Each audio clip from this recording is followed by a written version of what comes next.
আসসালামু আলাইকুম সবাইকে। কেমন আছেন সবাই? আজকে বেশ কিছু মুখ পাকন পিঠার অর্ডার ছিল। তো এই পিঠাগুলোর নিয়েছেন আমার একজন রিপিট ক্রেতা। সে কিছুদিন আগেও ভাপা পুলি পিঠা এবং মুখ পাকন পিঠা নিয়েছিল। তো আবার সে মুখ পাকন পিঠার আবদার করে। তো আমার সম্মানিত ক্রেতাকে অসংখ্য ধন্যবাদ জানাই।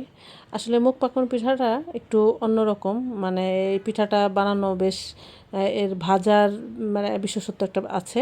ভাজা ঠিক মতো না হলে কিন্তু এই পিঠা খেতে ভাল লাগবে না। আর আলহামদুলিল্লাহ আমার মানে মুখ পাকন পিঠা যারা একবার নেয় তারা বারবার রিপিট ক্রেতা মানে হয়েছেন। এই পিঠা আমি 250-300 পিসও মানে বানিয়েছি একদিনে, দিয়ে বানিয়ে ডেলিভারি দিয়েছি। এটা আমার জন্য সত্যিই খুব মানে একটা গর্বের বিষয়। এই পিঠাটা খুবই মুচমুচে এবং রসালো একটা পিঠা।